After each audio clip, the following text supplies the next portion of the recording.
It began with a whisper in the dark, a soft voice trembling under a stormy sky. Somewhere in the distance, lightning cracked as a single question echoed into the void. What happens to a person after they've seen something they can't explain? The kind of encounter that shatters belief, that alters the very way you breathe and walk through life.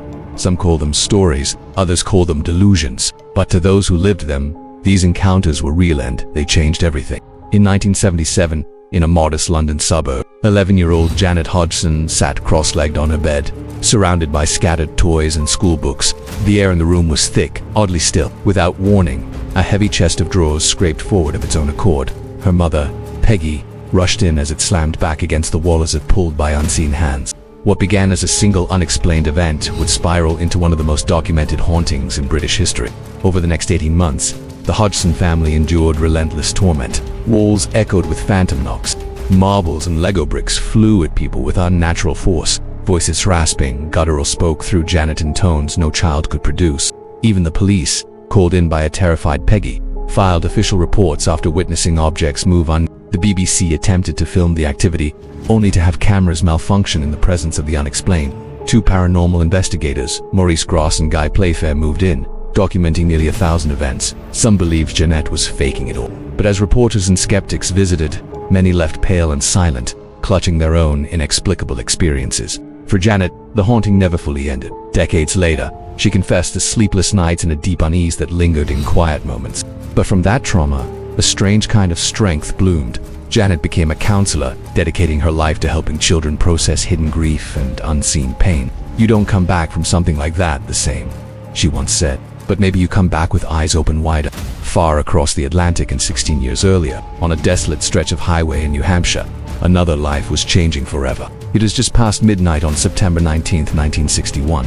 Betty and Barney Hill were returning from a vacation when they noticed a strange light in the sky. At first, they thought it was a plane. Then the object began to move with precision, tracking their car, weaving between trees. Betty urged Barney to stop. He stepped out of the vehicle, binoculars in hand, and stared at a craft hovering above the treetops. Inside, he saw figures tall gray, watching. That was the last thing either of them remembered clearly. They awoke 35 miles down the road, with 2 hours unaccounted for. Over the following days, nightmares plagued Betty. Needles, cold metal, giant eyes. She drew star maps she claimed were shown to her during what she called the experience. Under hypnosis, both Betty and Barney separately and without influence recalled being taken aboard the ship. The details were precise and eerily consistent. Their story became the first widely publicized alien abduction case in the world, inspiring books, films, and decades of debate. For Barney, a rational man and postal worker, the attention was unbearable. The psychological stress contributed to health issues that ultimately took his life just a few years later. Betty, however, found meaning in the madness. She became a fierce speaker not only about UFOs but about civil rights, using her platform to challenge prejudice and broaden curiosity. She once said, "What happened to us wasn't just about space, it was about seeing past what you think is possible." Years later, in a quiet hospital in Virginia, a respected neurosurgeon named Dr. Eben Alexander fell gravely ill with bacterial meningitis. As his brain shut down, as scans showed no measurable activity in the cortex, the part of the brain that allows for thought, emotion, memories, his body lay still. But Eben was not in darkness. According to his later testimony, he was in a place of profound light. He floated above the clouds, enveloped in music that was more feeling than sound. A woman appeared beside him, kind eyes, golden hair, a gentle smile. He did not recognize her at the time.